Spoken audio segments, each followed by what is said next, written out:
Morning teenager yake ndifuna ndingokamba ka history ka sanga ngati zitateke kukamba sanga history yake yokhuza Iran hostage crisis imene inapangika mu chaka cha 1979.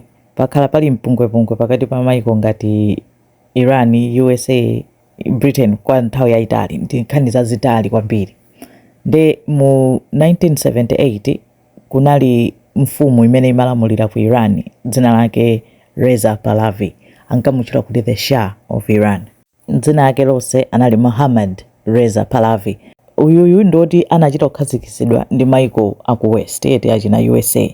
Nde analoti okomera maiko aku USA mafuta amapita ku maiko ngati kumene ku USA, UK kapena titi Britain. Nde koma ulamuliro wake unali ngati opondereza kwambiri anthu ake. Amawapondereza kwambiri anthu aku Iran. Kunalibe opposition, kunali corruption, kunali zinthu zambiri zoyipa zomwe nzika zimadana nazo kwambiri. Komanso amaona kuti akuvutika samachita bwinoyo. Shayo anali ndi secret police yomwe amatchedwa Savak.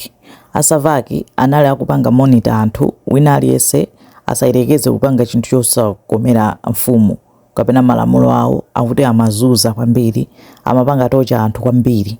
Nde mu 1978 anaukira anthu aku Iran. Ataukira amafuna kuti athane naye Shah uja, koma Shah anapeza kuti anathawira ku USA.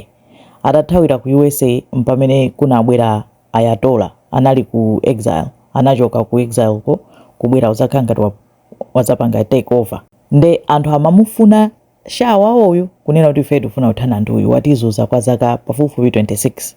Koma anathawira ku USA. Nde a USA anampasa asylum. Nde ma students aku Iran anapsa mtima kuti mukumpasa asylum chifukwa chani tikufuna abwerere tinzenge milandu.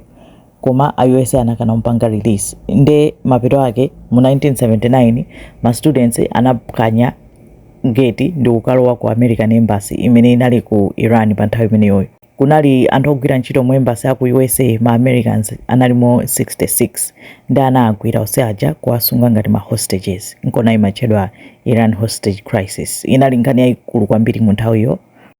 USA inayesera ma rescue attempts kutumiza ma mission yautantani, koma mapeza kuti akatumiza ndege imagwesedwa, anthu amango fight ma soldiers aku USA. Nde inali nkhani yovuta kwambiri kuna kuti apanga bwanji. Kenako anapeza kuti boma la ku Iran lanyowani litayang'ana anthu amene anasunga ma hostages aja. Anapeza kuti out of anthu 66 aja panalinso anthu okuda, ma black American. Ndanena kuti tikusungira anthu okuda, ife anthu okuda tilibe nawo chifukwa. If anything, awawanda anthu oponderezedwa ngati ife tomwe atuluseni anthu okuda azipita.